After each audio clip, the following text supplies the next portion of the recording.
हैं। क्या आने वाले समय में एनडीए में फूट हो सकती है? देखिए, मैं फिर कह रहा हूँ, जिसे जिसे समझ आ रहा है वो विरोध कर रहा है, और मैं सरकार को भी चेताता हूँ, शांतिप्रिय आंदोलन है, संवैधानिक आंदोलन है, मर्यादित आंदोलन है। इसको कुचलने का, साजिश करने का काम अगर किसी भी सरकार ने किया, मैं चंद्रशेखर आजाद, भीम आर्मी आजाद समाज पार्टी के कार्यकर्ता होने के नाते वचन देता हूं कि उस सरकार को तख्ता पलट करके रख देंगे। हम लोग इस बात को याद रखेंगे। हम इन सरकारों को, मानववादी सरकारों को दिन में तारे दिखा देंगे, ना भाईचारा टूटने देंगे, ना अपने अधिकार लूटने देंगे, और किसी भी कीमत पे जब भी सरकार द्वारा कोई हमला होगा, हम लोग घर नहीं बैठेंगे। इस संकल्प के साथ आज लोग हम लोग मैदान में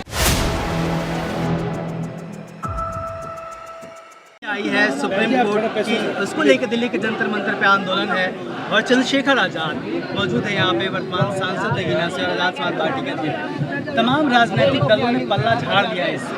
एक बहुजन समाज पार्टी के अध्यक्ष गांधी जी ने स्टेटमेंट दिया है कि वो साथ है, एक आप सड़क पे उतरे हैं। देखो, ये पार्टियों का सवाल नहीं है। कुछ लड़ाइयाँ ऐसी होती हैं जो समाज हित में लड़नी पड़ती है। जब समाज कोई फैसला ले लेता है तो पार्टियों को पीछे जाना पड़ता है, समाज के साथ खड़ा होना पड़ता है। जब हम लंबे समय से सुप्रीम कोर्ट को देखते हैं, जब हम लंबे समय से भारतीय जनता पार्टी को देखते हैं, जब हम लंबे समय से उनकी सरकारें देखते हैं, जब हम लंबे समय से इस देश में वंचित वर्गों के अधिकारों पे जो कुठाराघात हो रहा है उसको देखते हैं, जब हम अपने लुटते हुए अधिकारों को देखते हैं, तो हमें समझ आता है। मैं आपको याद दिलाता हूँ, डॉक्टर बाबा साहब अम्बेडकर ने कहा था कि संविधान कितना भी अच्छा क्यों ना हो, चलाने वाले हाथ अच्छे नहीं होंगे, उनकी नीयत अच्छी नहीं होगी, उनकी नीति अच्छी नहीं होगी, तो अंततः संविधान बुरा साबित होगा। आज हम ये देखते हैं, जिस तरह से लेटर एंट्री करके, जिस तरह से निजीकरण करके, जिस तरह से संविदा, ठेकेदारी, आउटसोर्सिंग करके आरक्षण को पिछले चोर दरवाजे से खत्म किया जा रहा है, ये किसी छिपा हुआ नहीं है। अभी भी 2 दिन पहले हमने जोरदार तरीके से विरोध किया, तब जाके 45 ज्वाइंट सेक्रेटरी जो चुपचाप बन रहे थे पिछले दरवाजे से बंद हुए, और अभी भी सिंगल पोस्ट निकाल कर जिस तरह से आरक्षण की धज्जियां उड़ाई जा रही है, ये भी छिपा हुआ नहीं है। आज का जो बंद है, ये बंद सरकार को चेताने के लिए, सरकार को संदेश है, राज्य सरकारों को भी और केंद्र सरकारों को, कि वो दिन चले गए कि एक लाठी से कोई पूरे गांव को हेक देता था, वो दिन चले गए। अब हम लोग तैयार हो चुके हैं। अब कहीं से भी एक भी अधिकार हम लोग अपना जाने नहीं देंगे। आरक्षण पे चोरी, आरक्षण की हकमारी नहीं चलेगी। हमारे अधिकारों पे जो डाका डाला जा रहा है वो नहीं चलेगा। जब समाज सड़कों पे घूम रहा है तो नेता ही बाहर बंगलों में क्यों रहे? नेता को भी सड़कों पे रहना चाहिए। मैं 2-3 जगह घूम के लोगों को आश्वस्त करके, जो लाठियां बिहार में चली उनकी जानकारी लेके, तमाम तरह से उन पे जो है सवाल खड़े करके, जिस तरह से भीम आर्मी आजाद समाज पार्टी के नौजवानों को हाउस अरेस्ट किया गया, थानों में बंद किया गया, उनकी गाड़ियां रोकी गई, तमाम अधिकारियों से लड़ता हुआ अपने वॉर रूम का संज्ञान लेके अब यहाँ हूँ पिछले लगभग 1 घंटे से, इस बात के साथ कि हम जुल्म ज्यादती स्वीकार नहीं करेंगे और हम आरक्षण पे किसी भी तरह का हमला स्वीकार नहीं करेंगे। मैं एक बात और स्पष्ट करना चाहता हूँ, ये हमारे भाइयों का मामला है। हम बेवकूफ़ नहीं कि अपने भाइयों से लड़ेंगे।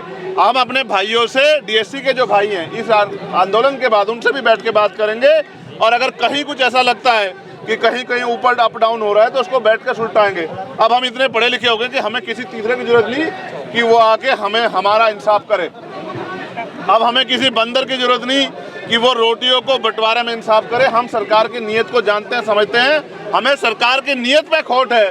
हमें ऐसा लगता है आने वाले कल में आरक्षण को, जातिगत जो आरक्षण मिला है उसको आर्थिक आधार पे ले जाके, पहले जो ईडब्ल्यूएस किया गया, जो आरक्षण पे बहुत बड़ा हमला था, जिसको तमाम पार्टियों ने समर्थन किया था राजनीतिक बचाव में, जो कि गलत था, और अब जो है एक और जो फॉर्मूला और उसके बाद कोई नया फॉर्मूला लाके इस देश में जो बाबा साहब अम्बेडकर ने संवैधानिक आरक्षण दिया है, संरक्षण के तौर पे, हिस्सेदारी के तौर पे, उससे खत्म करने का प्रयास किया जा रहा है। हम लोग इसे किसी कीमत पे खत्म नहीं होने देंगे।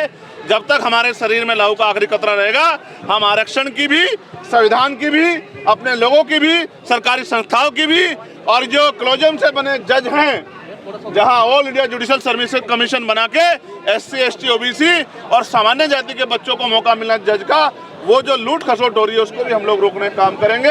हम इन सरकारों को, मानववादी सरकारों को दिन में तारे दिखा देंगे, ना भाईचारा टूटने देंगे, ना अपने अधिकार लूटने देंगे, और किसी भी कीमत पे जब भी सरकार द्वारा कोई हमला होगा हम लोग घर नहीं बैठेंगे, संकल्प के साथ आज हम लोग मैदान में। जो टिप्पणी सर सुप्रीम कोर्ट की वो सचमुच में पीछे छूटे हुए लोगों को अधिकार दिलाने की कोशिश है या फिर साजिश है, आप क्या सोचते हैं? मैं इसको साजिश मानता हूं। अगर अधिकार दिलाने की बात हो तो मैं आपको याद दिलाना चाहता हूं, 1.5 साल पहले हमने तमाम राष्ट्रपति को भी ज्ञापन दिया था, पूरे देश में धरना करके प्राइम मिनिस्टर को भी ज्ञापन दिया था, मुख्यमंत्री को दिया था कि जो जातियां हाशिए पे है आपके फॉर्मूलों की वजह से, आपके सिस्टम की वजह से, क्योंकि आपने आरक्षण अभी तक पूरा नहीं किया। भाई 15% आरक्षण शेड्यूल कास्ट को है, 4 या 5% मिला है, 27% आरक्षण ओबीसी को है, 6 या 7% पूरा हुआ है क्लास 1 से लेकर क्लास 4 तक, और 7% करीब आरक्षण 7.5% आदिवासियों को, उसमें से 3 या 4% पूरा हुआ। आज तक आपने हमारे हकमारी को रोका ही नहीं, जो डकैती हमारे अधिकार है उसको आपने रोका नहीं। तो आपकी मनसा में हमें शक है, हमें अपने भाइयों को अगर अधिकार मिलता है उसका कोई विरोध हम लोग नहीं करते। हम तो चाहते हैं कि हमारे भाइयों को अधिकार मिले और हमारी जो एकता है वो बनी रहे, लेकिन हम उनको सरकार की कठपुतली नहीं बनने देना चाहते। मैं अगर कोई टिप्पणी करता है कम पढ़े लिखे, काम नहीं करते, नौकरी करते, मैं इस बात को स्वीकार नहीं करता। हमारा समाज है, हमें उसका हाथ पकड़ के ऊपर उठाना है, हमें उनकी हिस्सेदारी का ध्यान रखना है, लेकिन हम अपने लोगों में बंटवारा नहीं होने देंगे। इस बात को भी सुनिश्चित करना, संकल्पित करना हमारी जिम्मेदारी है। आप एक सर एनडीए के आवाज के रूप में उभरे हैं पार्लियामेंट के भीतर और तमाम मुद्दों पे आपने अपनी बात रखी, क्या बदला पिछली बार से इस बार? आप सब लोग गवाह हैं। आप बताओ, पार्लियामेंट में सबसे पहले सरकार को ललकारने का काम चंद्रशेखर आजाद ने किया था, नहीं किया था? और क्यों किया था? क्योंकि हम सरकार से को समझते हैं, सरकार को जानते हैं। और आप ये बताओ, अगर ये विरोध नहीं होता तो ये 45 ज्वाइंट सेक्रेटरी सरकार बना रही थी क्या? ये बनते नहीं बनते बताओ? पहले 63 बना रखे लेटर एंट्री के जरिए। मैं फिर कह रहा हूँ, आज समाज ललकार रहा है और उस दिन हमने ललकारा था, ये ललकार तब तक जारी रहेगी। क्या तो हमारी आवाज को कुचल दिया जाएगा या फिर हमारे लोगों को अधिकार मिलेंगे। हम बेवकूफ लोग नहीं हैं, हम बाबा साहब अम्बेडकर को मानने वाले लोग हैं। और सत्ता में बैठे लोगों को देखिए, किसी प्रदेश में लाठी नहीं लगी अभी। सबसे पहली लाठी अगर लगी तो बिहार में एनडीए की जो सरकार है उनके नेतृत्व में लगी, जिस सरकार ने आदेश दिया कि लाठियों से पीटो, आंदोलन कुछ लो, और उसका परिणाम देखिए, एक एसडीएम को पीट दिया। उनको पीटना है, उनको ये नहीं देखना कि वर्दी से बाहर जो है वो SC ST OBC है, कोई अधिकारी कर्मी, उनको पीटना है, उनका लक्ष्य है पीटना। वो लाठियों से हम लोग डरने वाले नहीं। हम लाठियाँ छोड़िए, हम पिछले आंदोलन में हमने कुर्बानियाँ दी थी, हमने शहीदगी दी थी, हम लाठियों से नहीं, हम गोलियों से नहीं भी डरेंगे।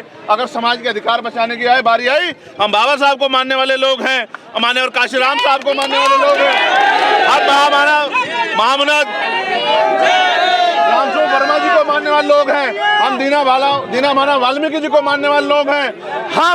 मैं आपको स्पष्ट कर दूं, लाठी क्या, गोली भी चल जाए, हमारे खून का कतरा भी बह जाए, हम अपने अधिकारों को इतनी आसानी से इन सरकारों को छीनने नहीं देंगे, लूटने नहीं देंगे।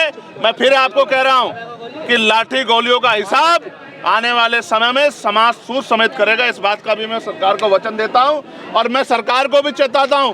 शांतिप्रिय आंदोलन है, संवैधानिक आंदोलन है, मर्यादित आंदोलन है, इसको कुचलने का, साजिश करने का काम अगर किसी भी सरकार ने किया, मैं चंद्रशेखर आजाद, भीम आर्मी आजाद समाज पार्टी का कार्यकर्ता होने के नाते वचन देता हूं कि उस सरकार को तख्ता पलट करके रख देंगे हम लोग। इस बात को याद रखिए। मैं फिर कहता हूं, अब वो दिन चले गए कि हमारे खून से कोई होली खेलेगा।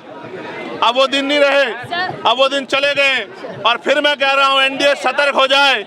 एनडीए में भी जो हमारे लोग उनको समर्थन करके बैठे, वो भी अपने समाज के लिए एकजुट खड़े हैं। अगर सरकार तानाशाही करेगी, गुंडागर्दी करेगी, तो हमारे ही लोग इस सरकार को, पहले भी 1 वोट से माननीय बहन जी ने सरकार गिरा दी थी, आने वाले कम कल में 1-1 वोट बहुत कीमती है। एनडीए याद रखे, हमारे लोग जितने समाज के साथ खड़े हुए, जितने वो सांसद बन के गए SC ST के, अगर अपने समाज के साथ खड़े हो गए तो ये सरकार जमीन पे पड़ेगी। इस बात को आप याद रखना। सर एनडीए के कई सहयोगी हैं जो आज समर्थन कर रहे हैं भारत बंद का, चिराग पासवान, तो वही जीतन मांझी इसका विरोध कर रहे हैं, कह रहे हैं हमारी जातियां अलग है। इसको कैसे देखते हैं, क्या आने वाले समय में एनडीए में फूट हो सकती है? देखिए, मैं फिर कह रहा हूँ, जिसे समझ आ रहा है वो विरोध कर रहा है, और जिनको नहीं समझ आया उनको अपने भाइयों को हम लोग बिठा के वार्ता करके टेबल टॉक करके समझाएंगे।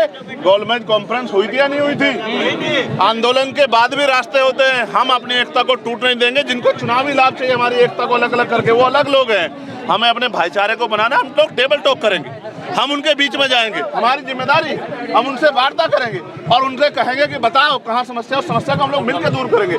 आप बताओ, अगर किसी के बड़े भाई को हक मिलेगा, क्या छोटा भाई विरोध करेगा? या किसी के छोटे भाई को हक मिलेगा, क्या बड़ा भाई विरोध करेगा?